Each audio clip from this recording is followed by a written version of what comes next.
1:02 p.m. here on the west coast of the United States of America. My name is Arthur. This is the Apologia Center live Q&A, weekly Q&A. It is Monday. I hope you had a really good weekend, eventful weekend. As we get the week going, we want to dive into and deal with some important subjects. Welcome. Thanks for being here. Always appreciate you guys, and I especially appreciate the replay viewers.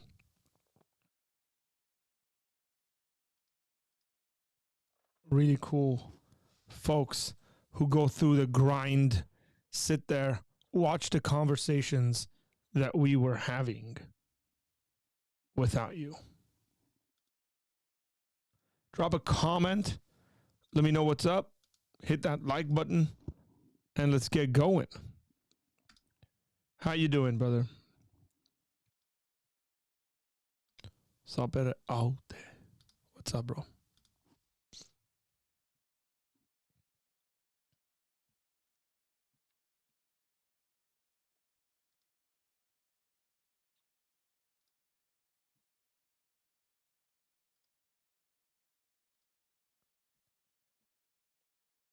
Okay.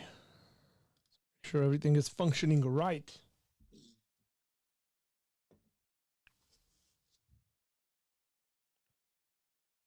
Can't tell, but I got books everywhere around me and it's hard to move. I haven't organized stuff.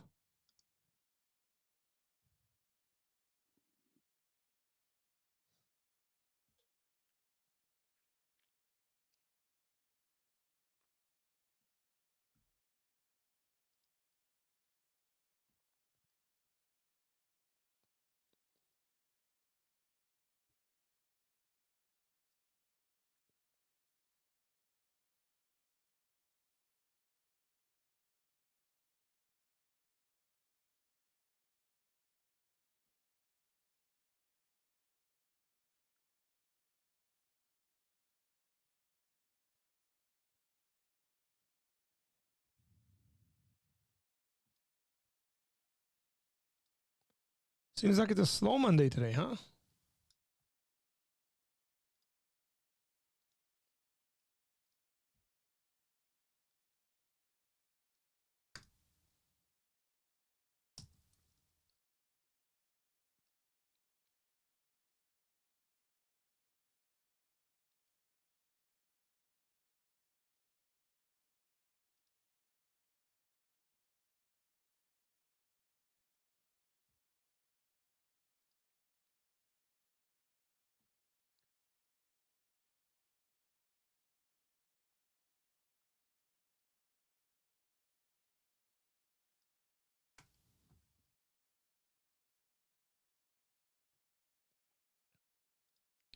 What up, Carl? And something's up with my software is not aligning properly.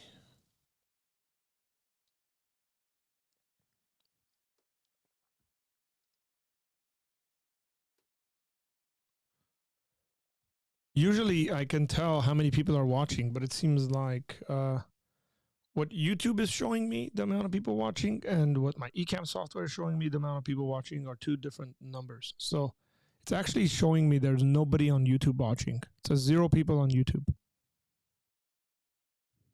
It's really weird. It's all good. Hey, we're doing good. Yeah. Been a really fun morning. I love the Bible study this morning. I should add, for those who are really interested, we offer Bible studies. That's behind the paywall. It's on Patreon. So you got to become a patron at any tier. And yeah. Abdur Rahman says, tell me who I am. I am not a prophet. I do not know.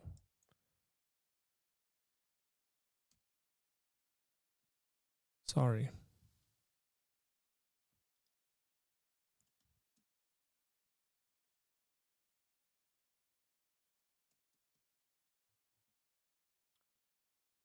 You saw this somehow.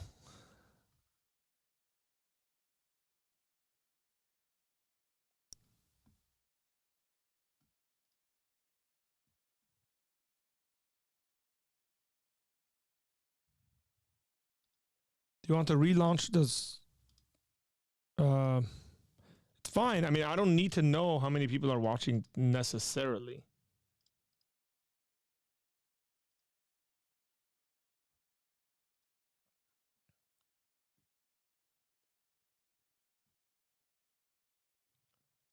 If you're not going to be launching of Bible questions, go for it. Good to know, man. Good to know. I'm so again, like I said, I haven't looked at Ecclesiastes in some time in regards to like studying it. So it's fun reading commentaries and going through that book and re-examining it. I've realized that my view, like I'm okay with a number of things that I might not have been okay with in the past when it comes to authorship and the way it's being written and stuff. So that shows some progression in my thinking on that subject.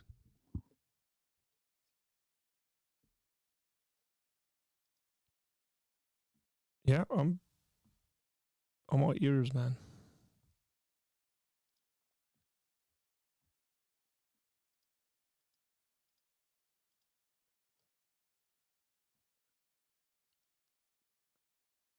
I will edit that and put it up for the Patreon community by tonight.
What is the purpose of a reference Bible?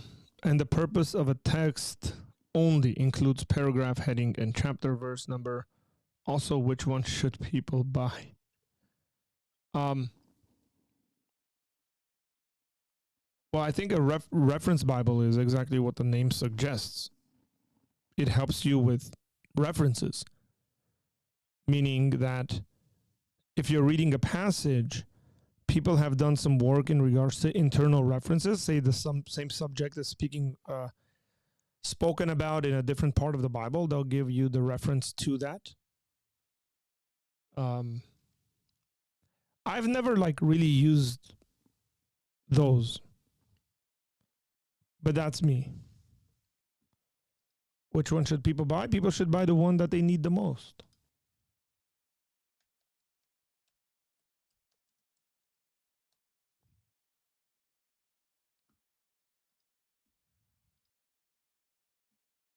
That's like you always have to ask yourself, what do I need this for? Right? Like, I mean, that should be said about anything, but especially if you're buying a Bible. I would say ask yourself, like, what am I going to use this Bible for?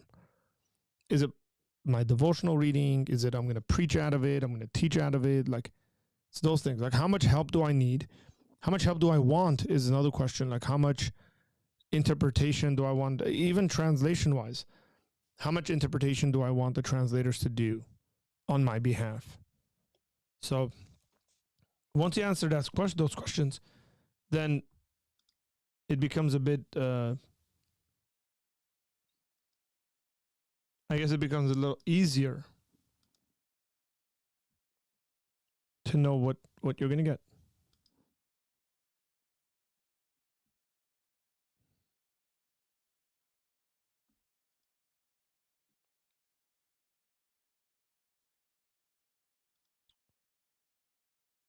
I think of it more of the value of the words being written, said, than who wrote it. Still important, but the most important thing is considered to me, at least. I would agree with you. It used to be a huge issue for me, I guess, in regards to authorship, and to a certain extent, still is in regards to like the New Testament. But one of the things that we have to just like admit and be okay with is that there are texts in the Bible, especially in the Old Testament, where we don't know who the author is.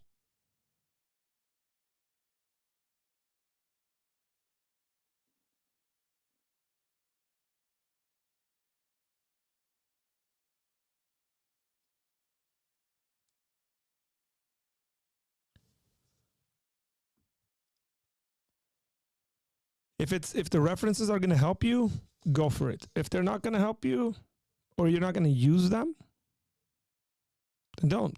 But if you're going to use them, you see some kind of a use for it, go for it.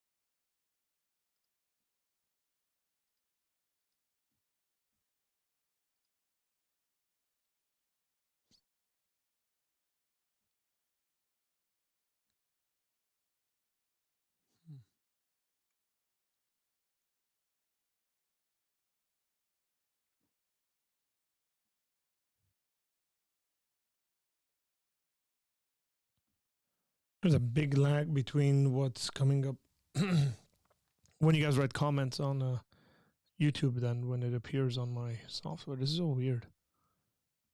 What's up, Arnold? How you doing?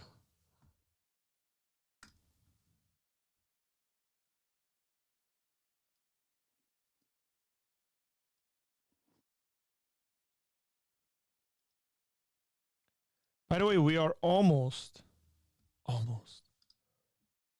there.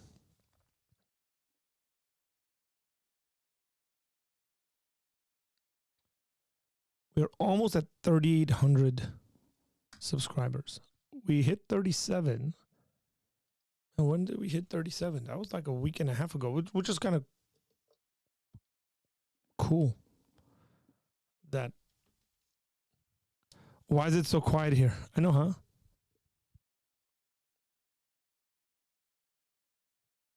We're at 3793. Milestones. Oh, milestones doesn't show me. I forget when we hit 3,700, but I think I posted about it.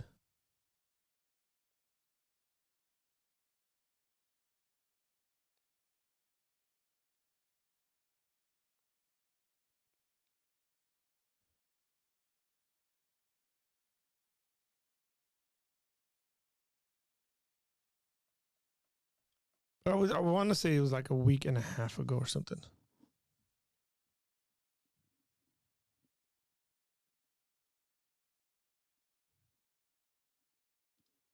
Hey, I wasn't riled up. I should say this. because a friend of mine told me, "Hey, you were sort of upset on Friday," and I said, "No, I wasn't. Um, and I really was not, guys. I wasn't riled up. I wasn't angry. I wasn't. I just, I wanted to push. I wanted to push back. I wanted to push back, and I was demanding answers. So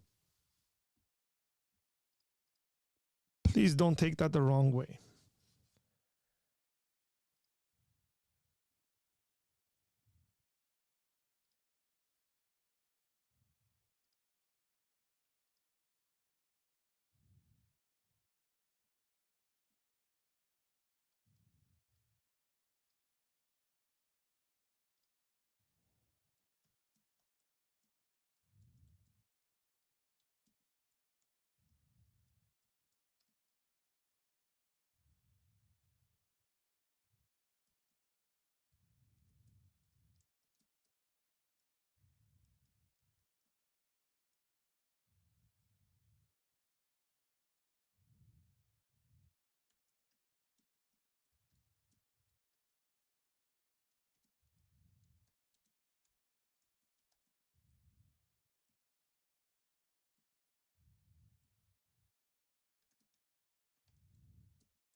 I'm responding to comments. Someone did a good interpretation of John Wick movies being biblical stories. I have never watched any one of the John Wick movies.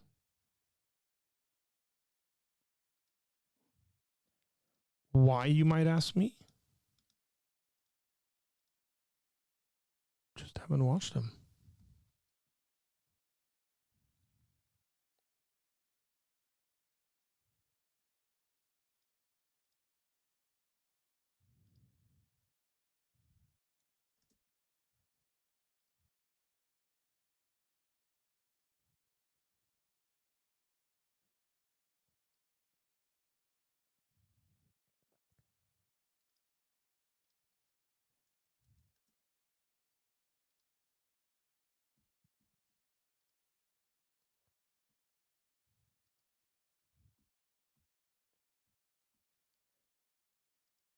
Um, what is your favorite subject to study in all of Christian topics? So you mean like I'm assuming you mean like theological subjects that I would give time to studying?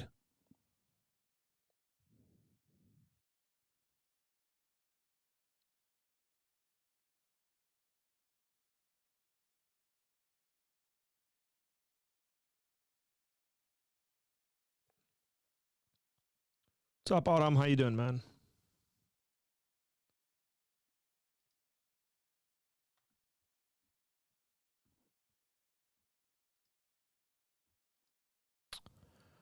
Um, my favorite subject to study. So I would say the Bible, but that's too broad.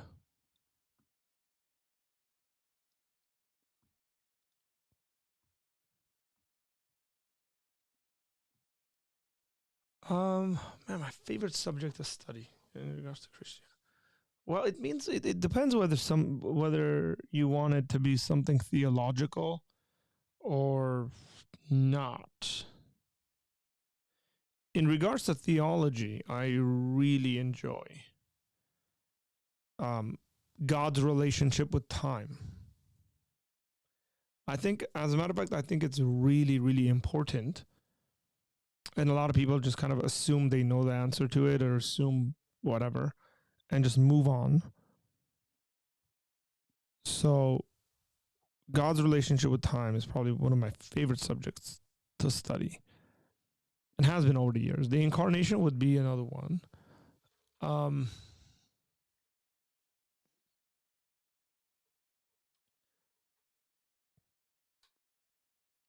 yeah, I those would be fair.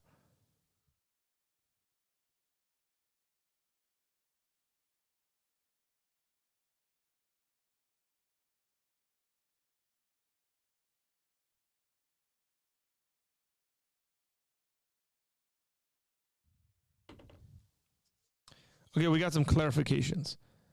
I think I was a bit mistaken when it came to, hey, I appreciate the intellectual honesty here. When it came to young Dom, because in my opinion, he had not expressed his full stance on the issue properly. What he says now is that once saved, always saved is basically false. Cool, I would agree with him on that, but I wouldn't call people who believe it heretics. The once saved, always saved, when you're saved but cannot commit all sorts, but can commit all sorts of sins and still be. Look, the idea here is not, we all sin being saved. Um, the idea that you can be once saved, always saved doesn't necessarily conclude in go and sin. I don't know why people say this. And I feel bad for my friends who believe in once saved, always saved, perseverance of the saints, is that you have a new nature and you will not live like that. That if you do live like that, it means that you might possibly be a false convert or not a real Christian. That you would be convicted over your sin and you would repent from your sin. Like, this is the position that somebody who believes in once saved, always saved takes, even though I myself do not take that position. I would never accuse someone by saying, oh, you believe once saved, always saved, therefore what you're doing is justifying sin. That is not true. It is a false accusation. It's a false accusation against people and against the position.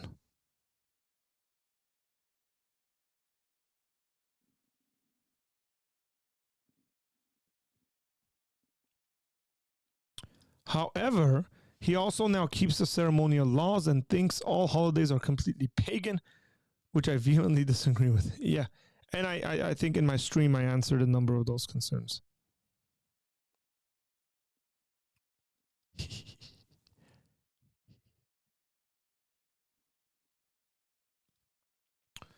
How does a layman such as myself study the Bible on my own?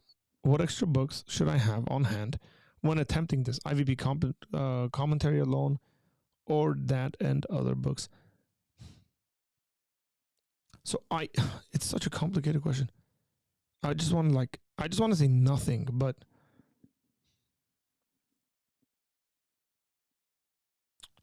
Carl, this depends on the sort of study you're doing. Like, for what purposes?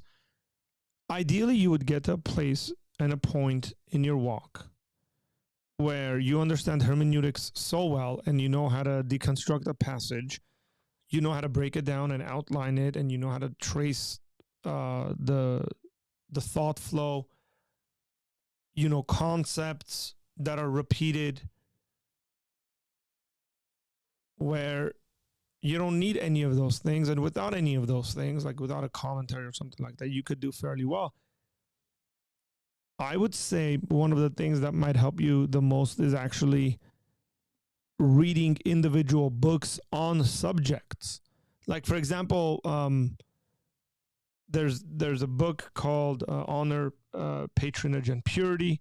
I'm going to have the author on sometime in April. We're going to be discussing something else, but where you learn about the Greco-Roman culture, which is like once you learn about the culture and you know what people did and some of those examples in the New Testament, then it's a lot easier to look at the New Testament and be able to interpret it in context. Just like your general daily Bible reading, you don't need any of those things. I mean, maybe an IVP Bible background commentary, Old Testament, New Testament will be helpful. But I think people should really invest into learning and studying a decent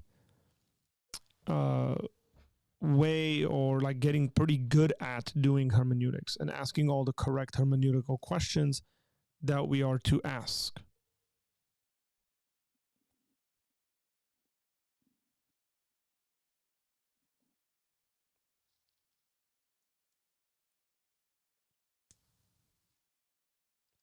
Isn't time a construct of creation that we are bound in, but God exists outside of time.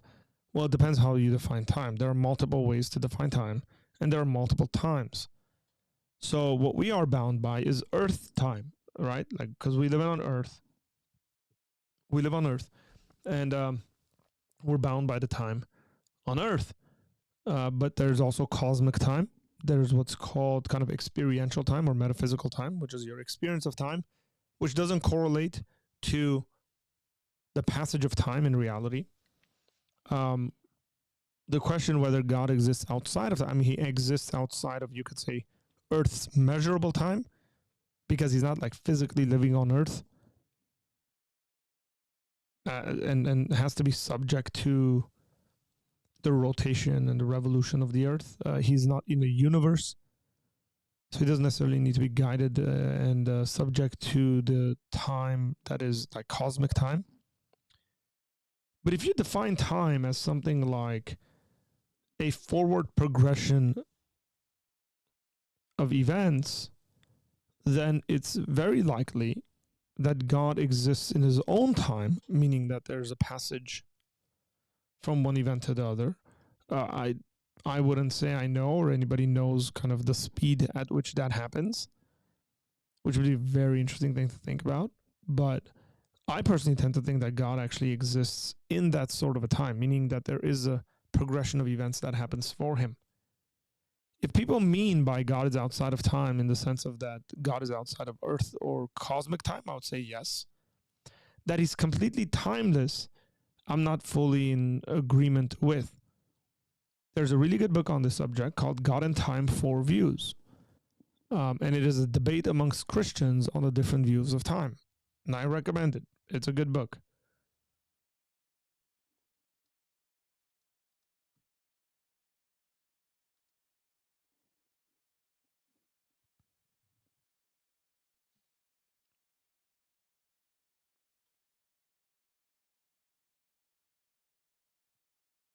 Church history is fun, dude. I mean, it really is. I like, instead of just church history, I actually enjoy like the development of theological ideas, right, throughout church history. How people impact each other and influence each other and all of that. Jerome's in the house, everybody. And he says, another day, another opportunity to hit no on the poll because you're a hater. Even though you hit the like button, but you just have to hit no because you want to throw my numbers up off because it's 100%, and then you hit it and it goes down to 86%. You guys, we'd appreciate you guys to pray for Ashley. She is having some health issues. So she said, I need to get better so I don't slack and sleep through the Patreon study. It's okay. I know you're not feeling well. And it'll be up there so you can watch it at your own pace and however you feel. But we pray that you get better and fully recover. But it seems like that's a part of it, right? Like just having kids, you get sick.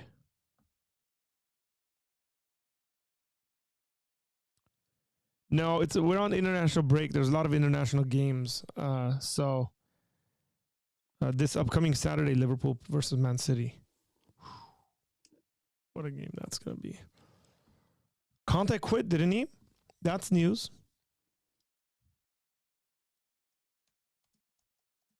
Which is not a good thing for Liverpool, in my opinion, because every time a new coach comes in, there's a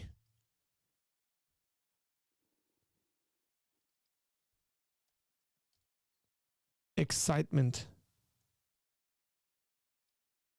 Yep. There's an excitement, and and players play better, so I don't like that.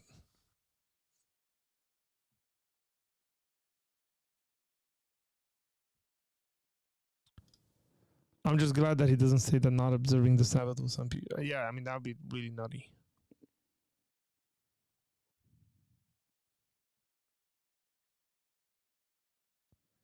If God is eternal, then when would he have created the universe?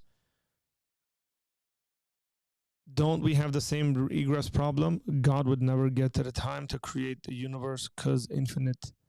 No, no. God is not an actual infinite. Um,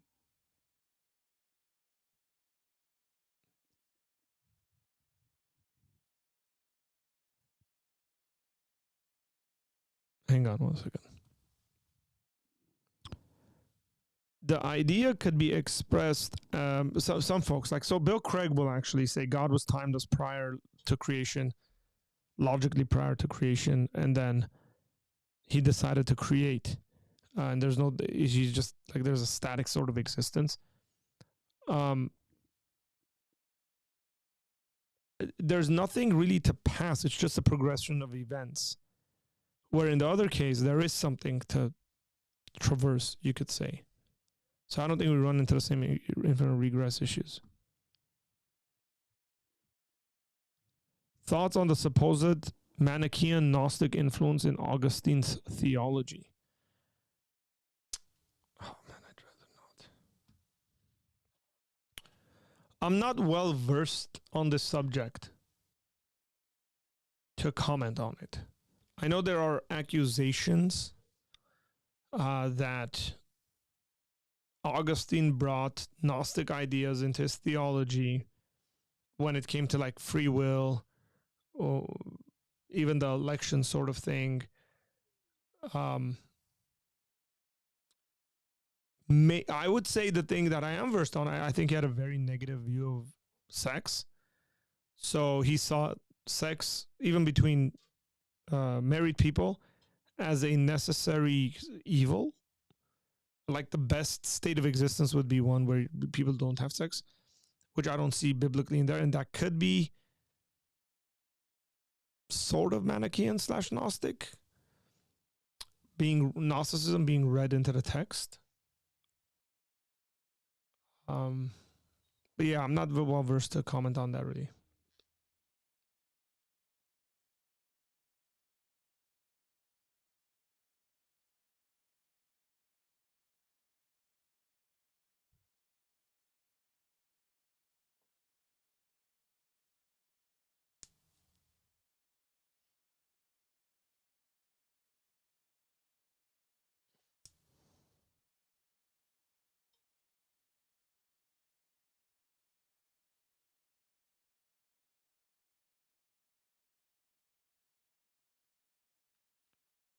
Nobody believes God is an actual infinite. Even folks who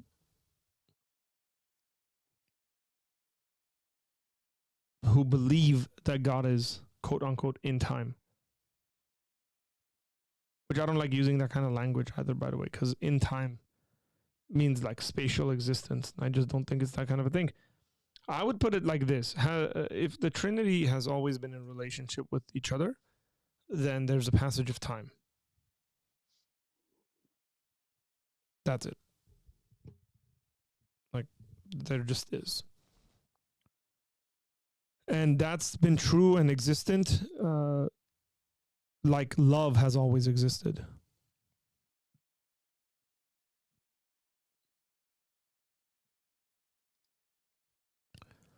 The whole concept of time, according to human perception, is one of the reasons why I don't hold to the hyper literal interpretation on the creation account. The eternal realm is incomprehensible to us. Okay? If you say so.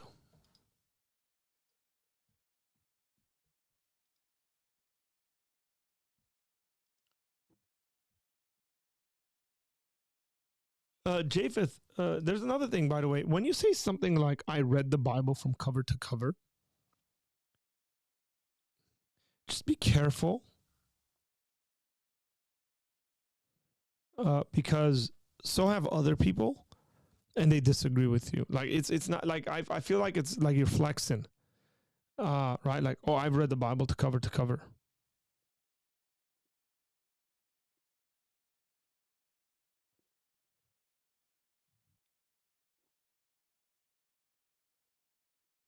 You know what I mean? Like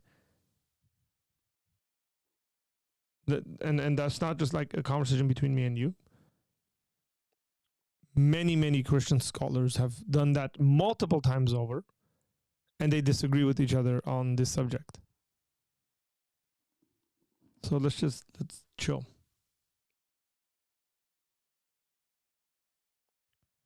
What do you mean by God? Do I agree if God experiences the first moment? Yes, God experiences all moments.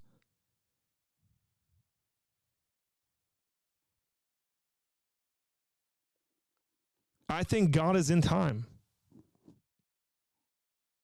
Like I said, I don't like the in language, but God experiences time, the passage of time. Here's what I mean by that. Before you guys go on, and if anybody's interested, right, I had Ryan Mullins on, and we were speaking on this subject of God and time. You guys can go back and watch that interview, which I thought was a very good interview. So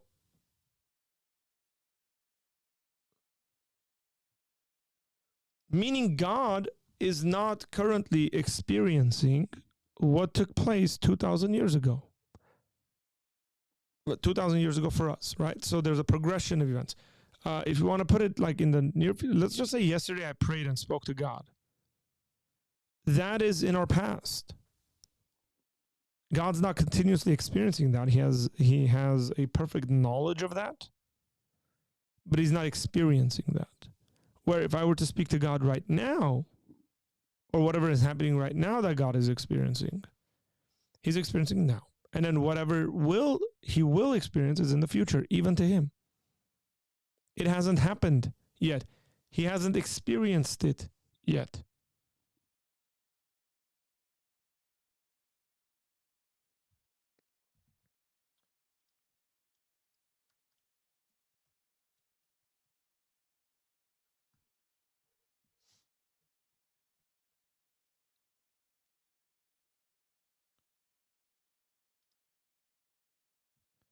So I'm going to read you a proper definition, Narek, in regards to what an actual infinite is. The actual infinite involves never-ending sets or things within a space that has a beginning and an end. It is a series that is technically completed, but consists of an infinite number of members. According to Aristotle, actual infinites cannot exist because they are paradoxical. So let me try to find you a picture I can show you.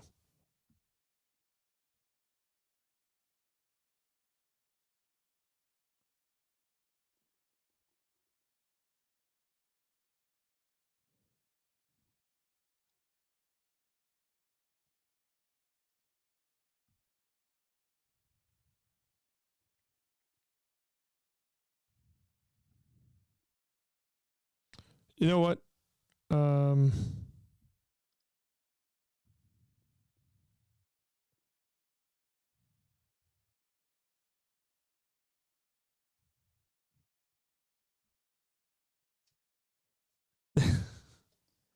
Correct. That's the whole point.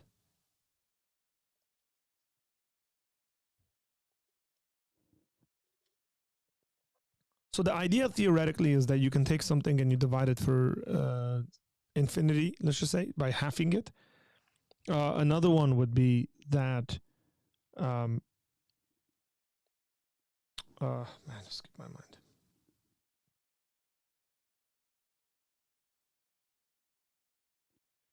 Only if I had an infinite amount of knowledge.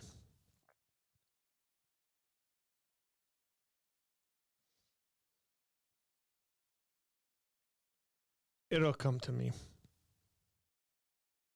Yeah, there it is. It came to me. The idea behind this would be, let's say you take an infinite set, right? You take all the numbers, and then you subtract all the even numbers.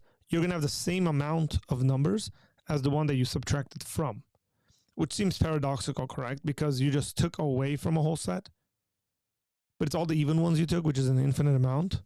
It's equal to the original one, which was an infinite amount.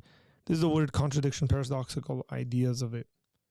This is why time, in the way the naturalist wants to argue for the existence of time, that like say the naturalist wants to say the universe is infinite or eternal, it's always been, they run into this problem.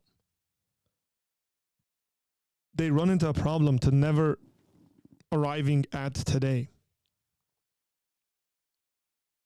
amongst other problems.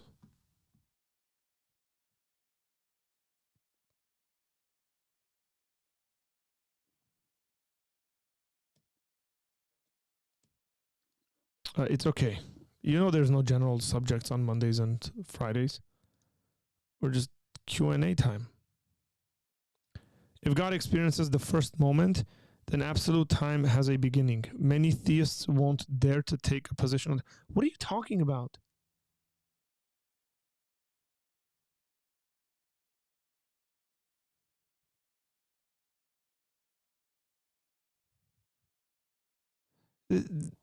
This is like the most confused thing, comment I've read today.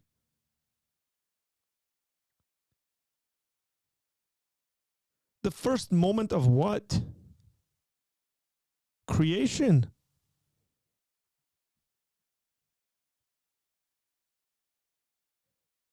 You got to like learn to speak more precisely so that you don't run into these issues. Like if God experiences the first moment of what?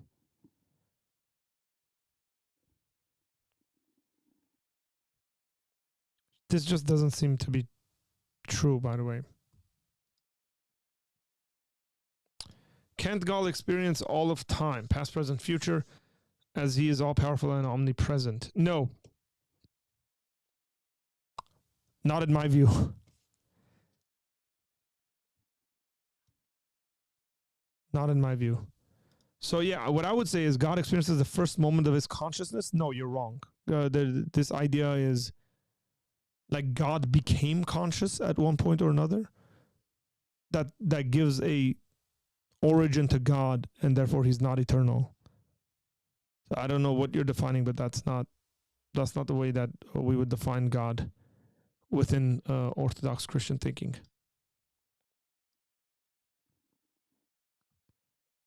Experiences the first moment of his consciousness. Like he went from being unconscious to conscious.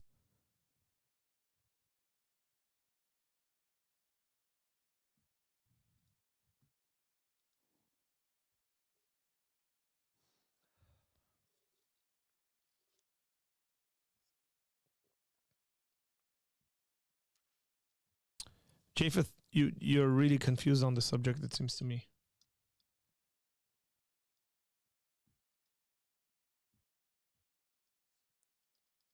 Or you're not confused, it's just what you're saying doesn't correlate to biblical Christianity.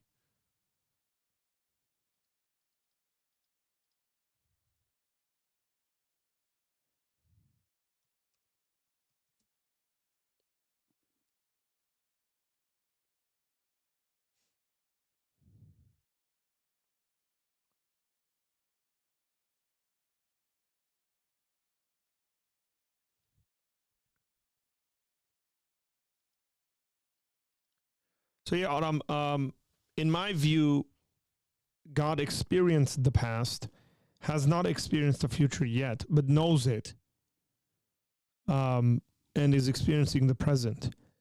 In an Augustinian view,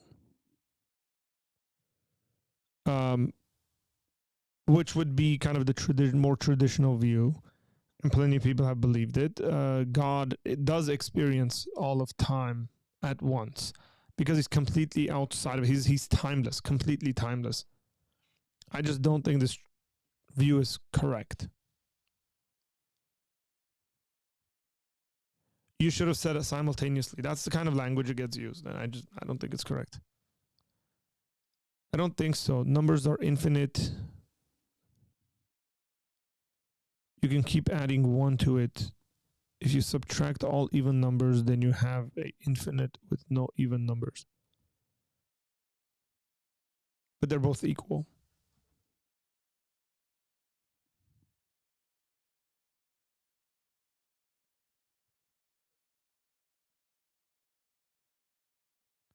The alternative is actual infinity. No, it's not. The alternate could be that God is timeless prior to creation. That is an alternate. I mean, that what I'm saying is, like, I get that it's a tougher view to defend because the actual infinity kind of comeback. But even Bill Craig, who believes that God exists in time, believes that prior to creation God was timeless, and then when God created, then he came into time. He experiences time. The alternative is not that. That's a false dichotomy.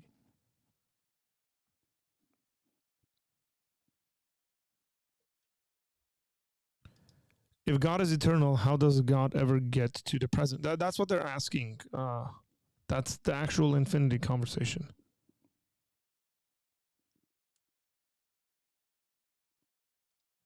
So not everyone believes that. Like, let me just. So there are 4 views, guys. What I said in regards to what my view is, which I know what the response is, that if that's the case, then how could I have gotten to now X, Y, and Z? That the other 3 views deny what I just said. Right? Like, again, the one I brought up was Bill Craig's view, states that God is timeless prior to creation. So there is no getting to today in the sense of like eternally kind of getting to. Once creation happens, then he comes into it. I'm not sure whether I can solve the actual infinity issue right now.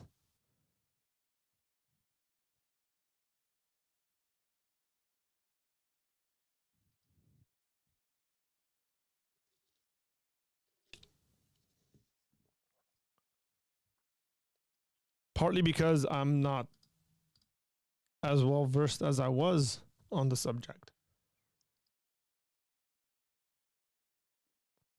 This, by the way, came out of someone asking me what's a fun thing I like to think and study in Christian theology.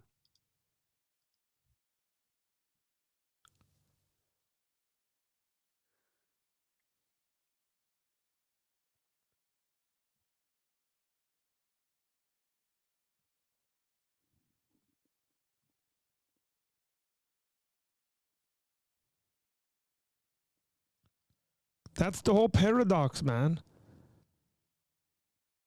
One has all numbers and the other one has only odd numbers, but they are both infinite. That's the paradox.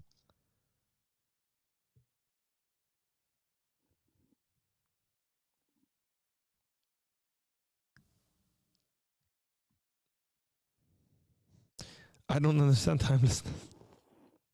You're not alone.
That's the God and Time book. It's a debate. Now, this is a book that I found a lot more difficult to read, partly because of the physics in it. But it was written by one of my professors. Actually, it was written by the professor I took the class God and Time with, Gary DeWeese.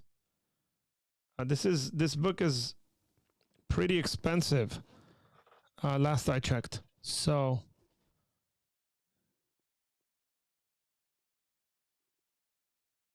yeah, I found this very very difficult. Partly because of this sort of stuff.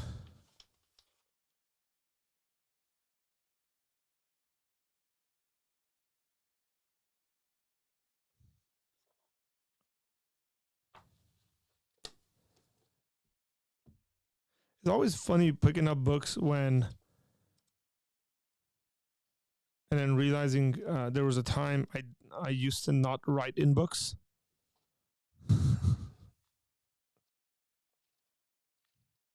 And then I get mad at myself. Like, shame on you. Hey, look, I forgot to turn my light on, man. You guys, nobody even reminded me. You heathens. Psh.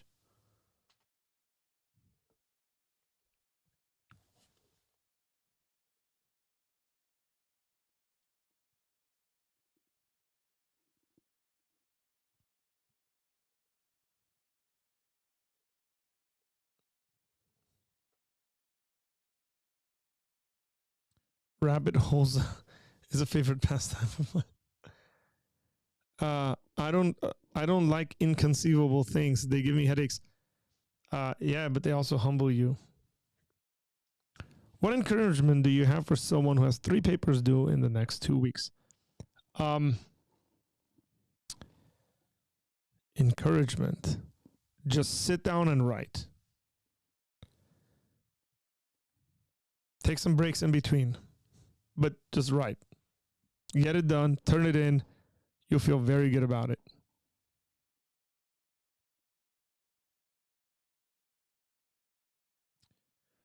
Well, maybe we should talk about this in regards to like measurable time having a beginning or not.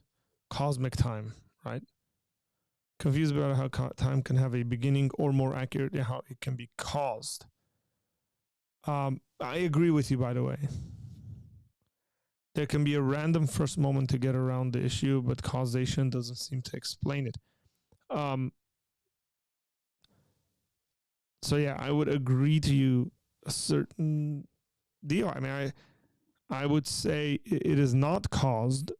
Time, measurable time, like cosmic time and planetary time, right? Like time on Earth and Mars and whatnot, or our experience of that, or being on. Yeah, I would just say, Earth time or Mars time, is a result of the universe existing. It's a byproduct of the universe existing.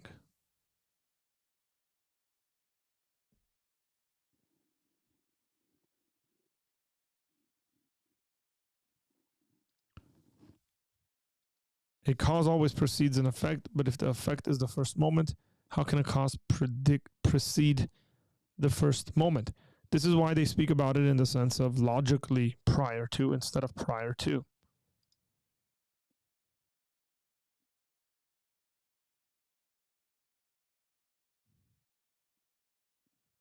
Wow.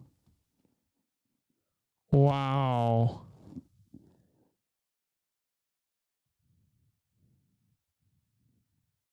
He said, no disrespect, just don't have time. Well, I didn't have time. What do you write in a book? Do drop a like. We'd appreciate that. I write different things in a book. Depends on the book. I write notes. I underline. I circle words. I do all sorts of stuff. Hey, Japheth, you keep saying to me as a theist, would that mean you're a Christian theist or you're just a general theist? Because then I know how to conduct this conversation.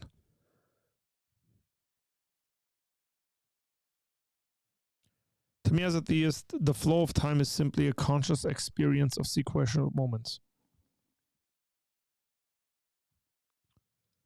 To me, God experiences the first moment in his consciousness. The first moment is the beginning of time.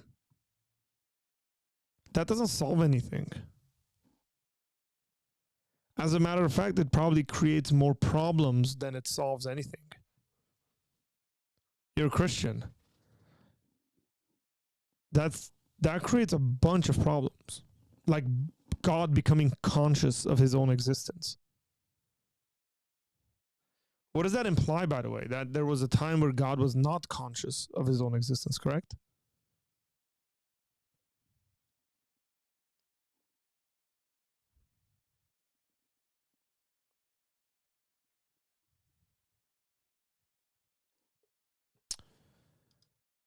Art, I'm going to put you on the spot here a little bit. Okay, we got to end today's show. Thank you very much. Just joking. Why would you say you hold a preterist view of Revelation? So I don't hold to a full preterist view, I should say. Unless I must be mistaken. Very curious. So I don't hold to full preterism. I lean towards a partial preterism. Why? Because I think the text makes the most sense when you read it as being fulfilled at the time period, or most of it being fulfilled, or about to be fulfilled at the time period of the writing of the book of Revelation. I'm trying to make it as concise as possible without going into like these side comments.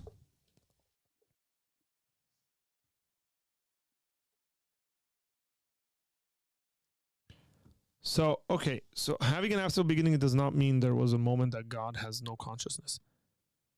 So, what is God being conscious of when you're talking about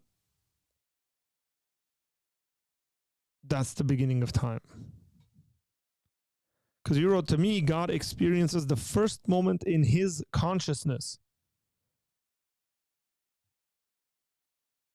So, here's what you're saying. Before the first moment of his consciousness, he had consciousness, but he wasn't conscious of it.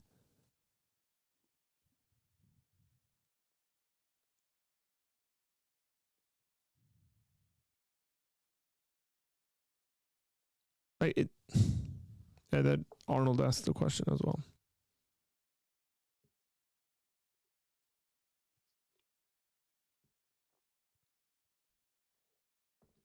It doesn't solve anything, by the way. I don't know why you're attracted to this view, because it doesn't solve anything. Someone could very easily ask what caused him to be conscious of that, like.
I do use Logos. If so, how do you like it? I love it. I highly recommend it.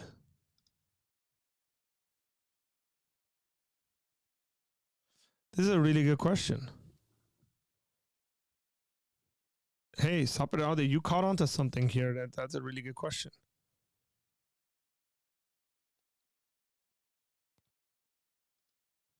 I see where you're going with that. I see you. I read you.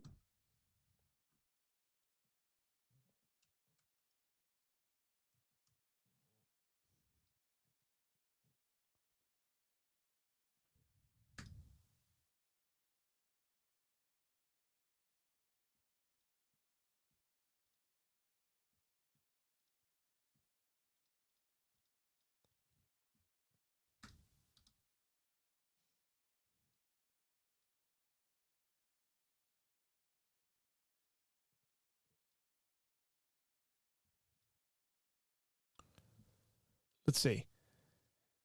March 1st till today, how many subscribers have we gotten? That's really good, guys. So in the last 25 days, we've gotten 149 new subscribers. That is really good.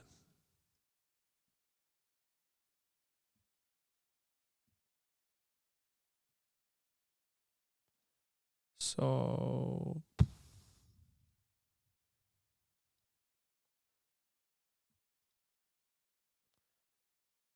say the last, since the 12th. Got a 93 new subscribers since the 12th. So we hit 3,700 on the 12th. We got 93, 7 more to go. I say, I mean, definitely by the end of the month. We got 3 days left for the month to end. 4 days. No, we'll hit it. That's some good numbers. Happy. If it goes like that, technically, if it goes like that, we got 150 in a month. The month is not done yet. If we go with that same trajectory, we'll hit 3,800 by the end of the month. And then by about a month and a half, we'll be at 4,000. Unless something crazy happens. A short go viral or something.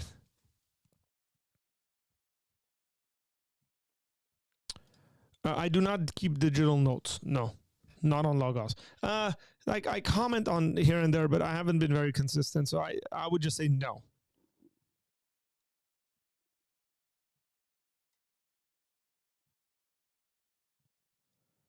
What percent is from Ruslan? Ruslan hasn't promoted anything of mine in the last month. But I would say a good amount of the very faithful folks saw me on Ruslan and came on over. So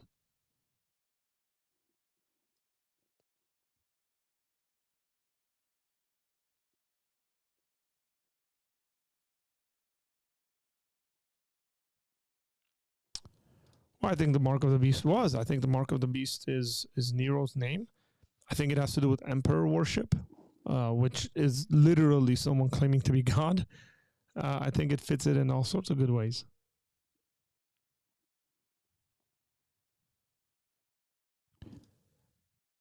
To be conscious means to experience consciousness. But you said that you're contradicting yourself, man.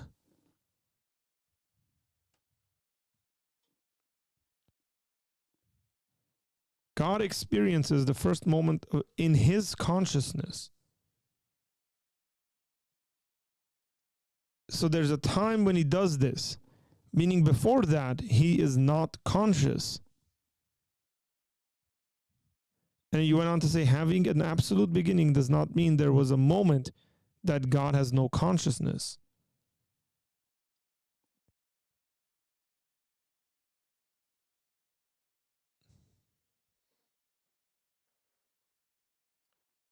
I don't, I'm pretty open minded to this stuff, man. You're just not making sense.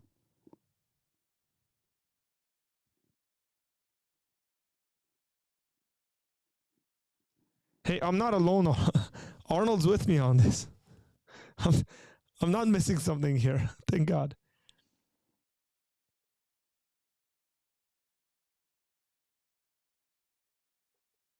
Arnold, we're on the same page, bro.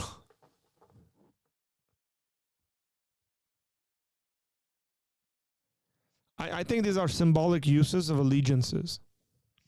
For example, like God's people will have his name written on their foreheads. You see that in the book of Revelation. That doesn't mean it's literally written there. It's your hand of power and your mind committed to those things. So I'm trying to find a response to the actual infinite thing.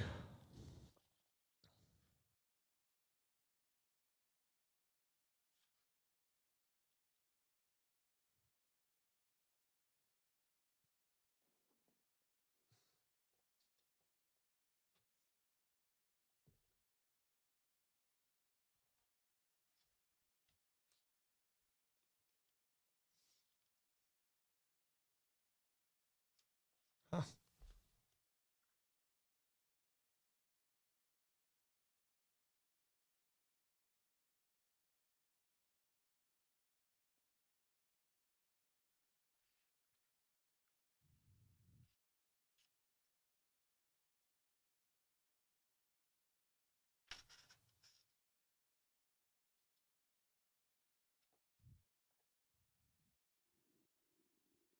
I don't think so, Justin. I don't think so. I believe in an arbitrary first moment. All of reality begins with that first conscious first moment.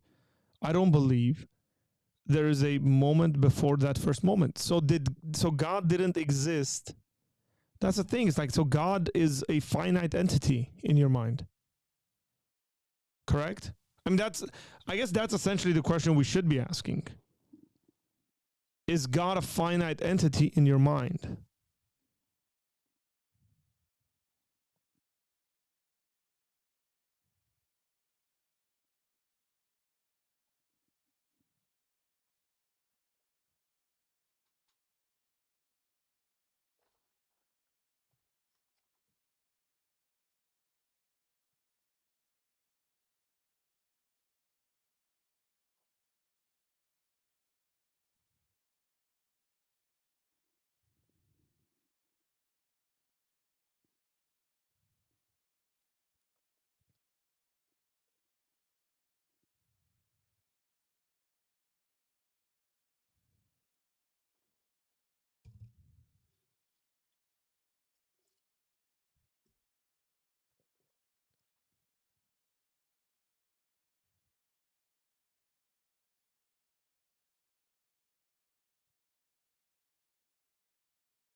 The question, I guess the issue I'm having, maybe me and Arnold at this point are having different issues, but the issue I'm having is, if God becomes conscious at an arbitrary moment, that seems to suggest that all of reality is finite, therefore God is finite. And I want to be gracious here, because the immediate thing that comes to my mind is that you believe in a God that came into existence, but you might want to deny that and say, no, no, no, no. I'm not saying he came into existence. I'm just saying he became conscious. Well, cool. So he existed without being conscious. Then this is where the contradictions kind of come in, or paradoxes, where it's like he existed, but I don't know how to speak about this. No.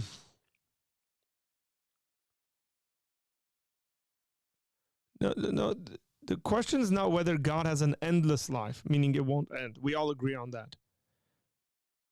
The question is whether he began to exist. And it seems to me the logical conclusion to what you're saying is he began to exist. There's no other way I can see past this. You believe in God beginning to exist. However you want to say that, whether you want to say that he became conscious of it, he existed but wasn't conscious of it.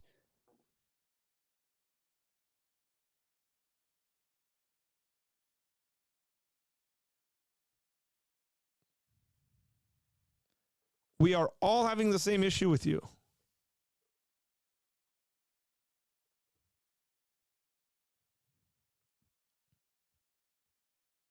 And it seems to me that's exactly the reason why all the theists that you talk to have an issue with you, is because you're suggesting something that at this point I would say is unorthodox, heterodox. I don't know, like it is not the biblical image that we get.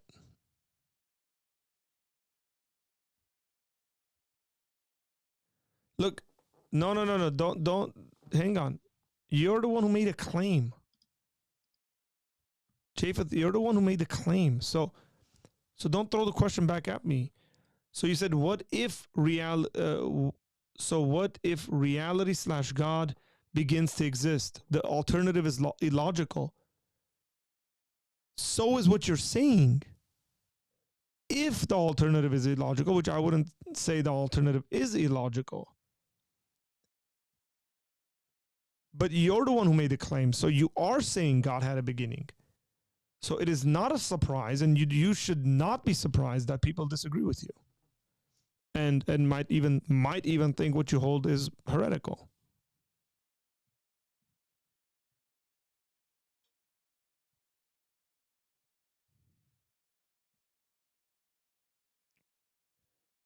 It's not illogical. The problem is you're denying the eternality of God, and outside of Christian Orthodox, like that's. Look, there are 4 alternate views to what you're saying, which I would say really none of these are illogical. They're logical. What I would disagree with these views, the ones I do disagree with them, would be like their biblical hermeneutics. I would disagree on their philosophical concept of God or something like sorry, not God, philosophical concepts of time, but they're not illogical. What you're saying is a complete denial of God's eternality. Not only his eternality, like from everlasting to everlasting. I am the Alpha and Omega, X, Y, and Z. Like these statements that very clearly convey the fact that God has always been. God has always been. You're denying that, and you're saying, no, he had a beginning. But that beginning is when everything began, including him, which seems to be a huge issue.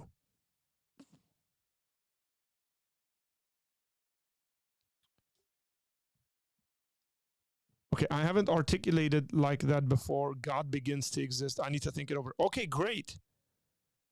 Very good. Right? Like, look, here's one thing I would say, guys. This is why. Okay, so I simply believe God experiences the first moment in his consciousness. Okay, so these are difficult things we're thinking about. And by the way, when I was saying I didn't call you a heretic, I said the view is heretical. Those are 2 different things.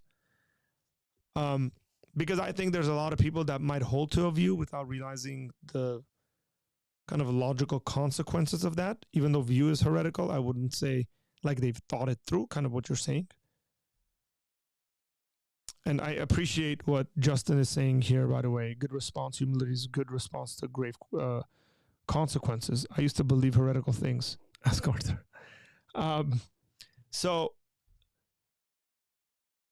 because these are really serious and difficult to think about. Sometimes when we, as we articulate, and then we have healthy pushback and people saying, well, what about this? You got to explain this properly and more clearly and all this stuff.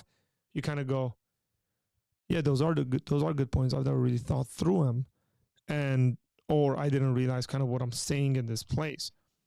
Is there a way? The question comes down to this, Japheth, just to help you in thinking about, because I'm trying to understand, honestly, what you're saying. And as we're talking, I'm trying to figure out, like, is there a way he can reconcile these two things?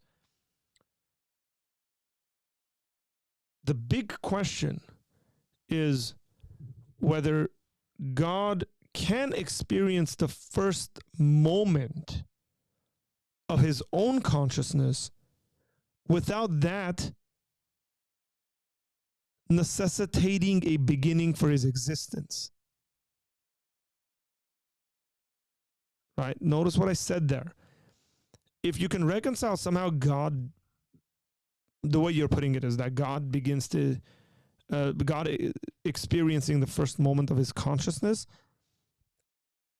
without that necessitating his own beginning, which I have a hard time thinking you can reconcile it, because experiencing his first moment of consciousness, the way at least we're talking about it, it logically follows, it seems to me, that he would that would have to be his beginning.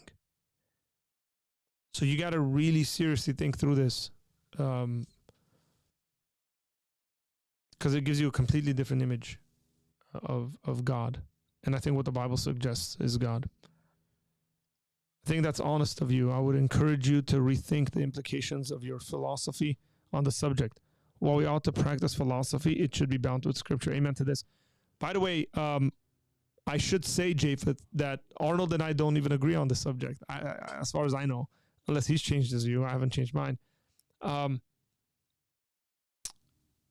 I amen this 100%. My issue, actually, on this issue specifically, is less about philosophy and the more about the very common sense way to read the Scriptures. So when I read the Bible, I see certain things, and then from that I base. So it's a hermeneutical question. Like I said before, I said my issue with some of these other views is a hermeneutics sort of thing. And then I do the philosophy beyond that. So like I jump into morality and I think about whether certain views of morality, of like God holding us accountable before him. One of the major ones for me that I really enjoy about my view is that the authenticity of going from being an enemy of God to being a child of God implies time, where at least in the complete timelessness view, like the Augustinian model, I think that's very difficult for God to look at me when I'm his enemy and say, this is really my enemy, because he simultaneously experiences me being his enemy and his child. But nonetheless, we all have to subject these views to Scripture if we're going to think biblically on the subject. I used to believe God suppressed his foreknowledge, but I was Christian for like 6 months at that time. I learned with humility. I don't think we do, and I don't know enough about it to articulate a position. I would, given your theological positions, I think we probably would. Like, I think your theological positions would make you conclude in a certain area, but I'm not 100% sure about that, Arnold. Said, I just believe what the Bible teaches. I'm a biblicist. That's a good point. I do have to end the stream a little early today, guys. We've been on for an hour and 20 minutes, but I have to go pick up my children. And so I appreciate you guys. I mean, this ended up being a conversation about God and time. It started pretty slow, but it got going. And I appreciate, Japheth, I appreciate you, man, just sharing your views. Shoot me emails, info@apologiacenter.com, if you are interested in kind of continuing this and maybe thinking through it and verbalizing it or whatever like that. I'm here, man. You can always reach out. That goes for everyone, by the way, guys. Info@apologiacenter.com. And a final ad, jump onto our Patreon community, become a patron. We have all sorts of really cool perks. Added on top of that recently was our Bible studies that have been added, and we're going through the book of Ecclesiastes. I just did lesson 2 today, and that was great. And you get to be in that Bible study live, and then if not, you get to watch the replay of that Bible study. We're having a blast. So jump on, become a patron. We'd love the support because we're trying to hit 50 at the end of the by the end of the year. So hopefully that'll grow. And yep, we'll go from there.